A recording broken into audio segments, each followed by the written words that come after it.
Hello students, let us continue chapter 8 ratio and proportion. Exercise 8a. Now question number 10. Divide 1, 5, 4, 5 between 3 people A, B, C such that A gets 3 by 5 of what B gets and the ratio of the share of B to C is 6:11. ठीक है, तो total money हमारे पास है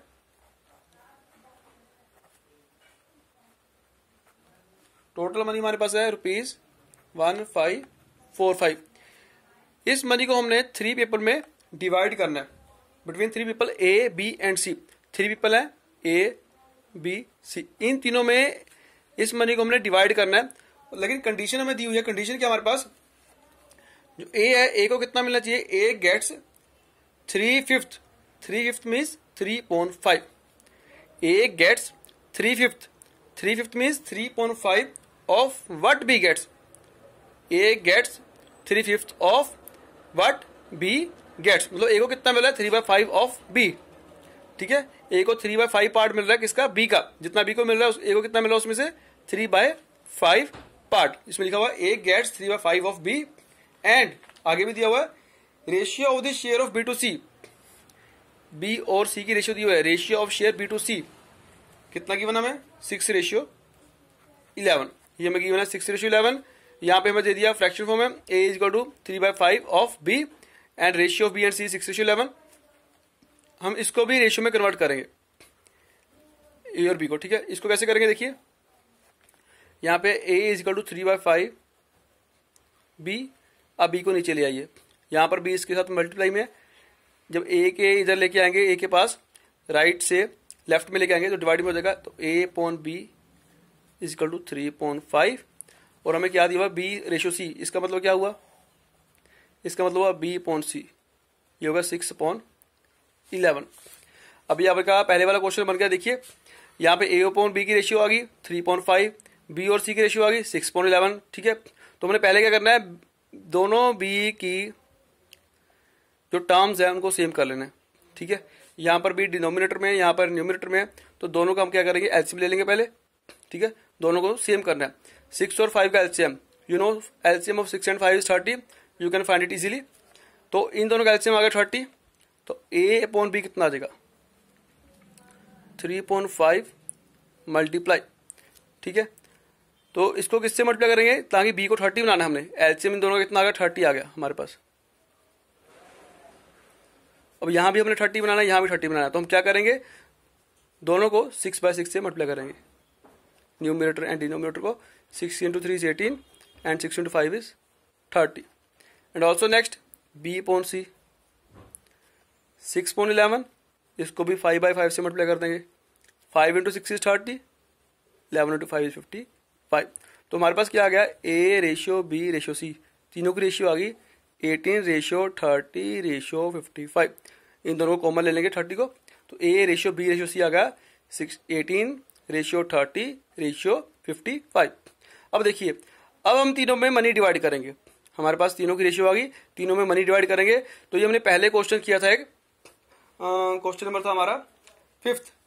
जैसे 5th question में किया था, बिल्कुल सेम टू सेम वैसे करना है। फर्स्ट स्टेप आपका होगा sum of ratios. Sum of ratios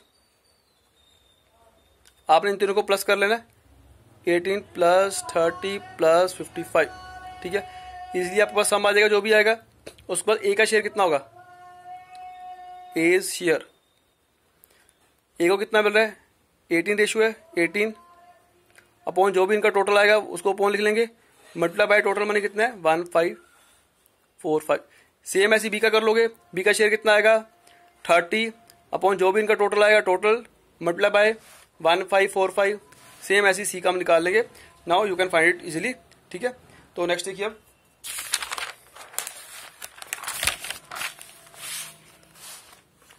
next question है 11th। इसमें भी गिवन है 11th question, the ratio of the expenditure to the saving of family is 7:3। We are given the ratio of a family which ratio expenditure to saving, we are giving ratio expenditure, ratio saving. Expenditure और saving दोनों किससे related है? Income से related है, ठीक है। Expenditure और saving की रेशियो गिवन है हमें 7:3। Also we are given find the income if the expenditure is 6300। हमें एक्सपेंडिचर ओरिजिनल में दे दिया, एक्सपेंडिचर कितना दिया हुआ? 6300। हमने क्या निकालना है? फाइंड द इनकम, इनकम निकालनी है, उनकी टोटल इनकम कितनी होगी। हमें एक्सपेंडिचर और सेविंग की रेशियो दे दी, एक्सपेंडिचर हमें दे दी 6300। हमने क्या निकालना है? हमें निकालना है इनकम ऑफ द फैमिली। तो देखिए पहले ले लेंगे लेट एक्सपेंडिचर 7x, रेशियो ले लो, सॉरी सेविंग ले लो, सेविंग आ जाएगी 3x। तो एक्सपेंडिचर तो हमें गिवन है देखिए 6300, और यहां पर एक्सपेंडिचर रेशियो का कितना दिया हुआ? 7x। ये दोनों एक्सपेंडिचर हो गए, तो इसका मतलब दोनों इक्वल होंगे। एक्सपेंडिचर उनका कितना है, रेशियो में कितना दिया हुआ? 7x। तो इसका मतलब ये दोनों इक्वल है, तो 7x इज इक्वल टू 6300। यहां से हम x की वैल्यू निकाल लेंगे, 6300/7, x आ जाएगा, ये कटिंग हो जाएगी 7963, 900 हमारे पास x आ गया, ठीक है। x की वैल्यू होगी 900। तो सेविंग कितनी होगी? अब उनकी सेविंग निकाल लेंगे। सेविंग्स आ गई उनकी 3 × 900। हमें दिया हुआ सेविंग 3 × x, x की वैल्यू निकाल ली हमने 900, ठीक है। 900 x की वैल्यू निकाली, अब ये x की वैल्यू इसमें पुट कर देंगे, तो 3 × 900 कितना आ गया हमारे पास? ₹2700। तो उनकी सेविंग आ गई 2700। एक्सपेंडिचर हमें दिया हुआ है, एक्सपेंडिचर मतलब खर्च करना, कितना वो खर्च कर रहे हैं। सेविंग मतलब बचा रहे हैं, कितना वो बचा रहे हैं, इतना वो खर्च कर रहे हैं, इतना वो बचा रहे हैं। तो टोटल इनकम कितनी होगी? हमने इनकम फाइंड करनी है। इनकम मतलब क्या हुआ? जो वो खर्च कर रहे हैं और जो वो बचा रहे हैं उनका प्लस। तो इनकम कितनी होगी? Expenditure plus saving. एक्सपेंडिचर कितना है हमें गिवन है? 6300 प्लस 2700 उनकी सेविंग है। टोटल इनकम आ जाएगी, इनको ऐड कर लीजिए, 0 0 7 + 3 10, 6 7 8 9। तो उनकी इनकम आ गई ₹9000, इनकी इनकम आ गई। हो आपको समझ आ गया अच्छे से। नेक्स्ट देखिए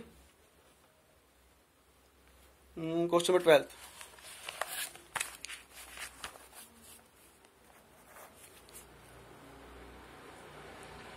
the ratio between the present age of P and Q। अब यहाँ पे हमें एजेस की रेशियो दी है। किसकी एज की रेशियो दी है? P और Q के एज की रेशियो दे दी 3:4, ठीक है। If Q present age is, अब Q की एज दी हुई है, प्रेजेंट एज मतलब अब की एज, Q से कितनी है? 20 years. What will the ratio of the ages after 5 year. तो 5 साल बाद इन दोनों की रेशियो क्या होगी? अब की जो रेशियो है इनकी P और Q की वो है 3:4। हमने आफ्टर 5 ईयर बतानी है कि 5 साल बाद इनकी रेशियो कितनी होगी एजेस की। तो देखो P की एज ले लो, P एज 3x ले लो, Q एज ले लो 4x। नाउ Q की एज हमें यहां भी दी हुई है, यहां पर रेशियो में भी आ गई, इसका मतलब ये दोनों इक्वल हो गए। तो 4x कितना होगा? इक्वल 20। ये भी Q की एज, ये भी Q की एज, दोनों इक्वल है। Then 4x is equal 20। तो यहाँ पे x की वैल्यू आ जाएगी 20/4। x कितना आ गया? 4 5 20। x की वैल्यू आ गई 5। अब x की वैल्यू 5 आ गई, Q की एज हमें गिवन है, P की हम निकाल लेंगे। तो x की वैल्यू 5 इसमें पुट कर देंगे, तो कितना आ जाएगा? P एज निकाल लेंगे, कितनी आ जाएगी? 3 × 5 is equal to 15 years. Now हमारे पास Q की एज भी आ गई, हमारे पास P की एज भी आ गई। हमने क्या निकालना? इनकी रेशियो निकालनी है कब की? आफ्टर 5 ईयर्स की, ठीक है। अब Q की एज कितनी है? 20 ईयर्स। तो 5 साल बाद कितनी होगी? After 5 years, 5 years Q age कितनी हो जाएगी? After 5 years Q age 20 + 5 25 and P age 15 + 5 20 year, ठीक है। P की हमने 15 निकाली थी, 5 साल बाद 20 हो जाएगी। Q की 20 निकाली थी, 5 साल बाद 25 हो जाएगी।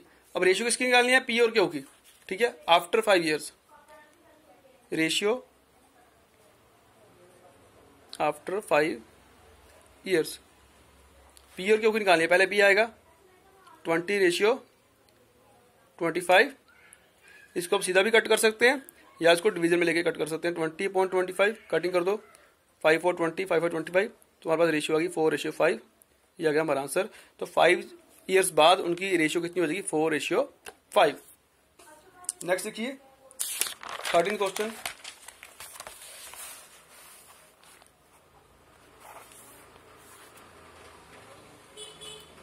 Reena lost her weight in the ratio 5:3। Reena ने अपना वेट कम कर लिया किस रेशियो में, 5:3 में। अब कम किया, ठीक है। Reena lost her wait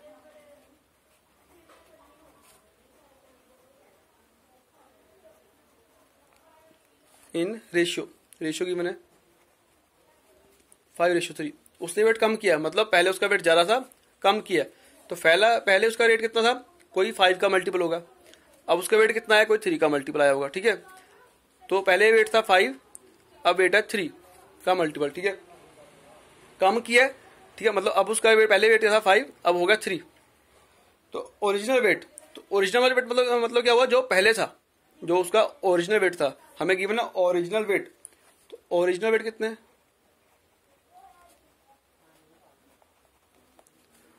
original wait given है 80 kg। Original wait is 80 kg।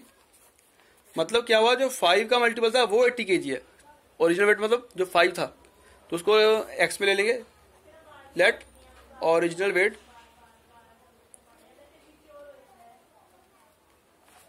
5x, ठीक है। नाउ आपका वेट कितना हो गया, 3x। तो ये देखिए ये दोनों ही ओरिजिनल हो गए। जो पहले वाला था 5x, मतलब ओरिजिनल दिया हुआ है 80, पहले वाला 5x = 80 हो जाएगा। 5x = 80, तो x की वैल्यू निकाल लो, 80.5, x कितना आ जाएगा, 16 आ जाएगा, ठीक है। What is her new weight, अब का वेट निकालना है। अब वेट कितना हो गया, न्यू वेट जो 16 आया इसमें पुट कर देंगे, 3 × 16 कितना आ जाएगा, 48 kg, ठीक है बच्चों। होप आज का लेक्चर आपको समझ आ गया, बाकी नेक्स्ट टाइम करेंगे। Thank you.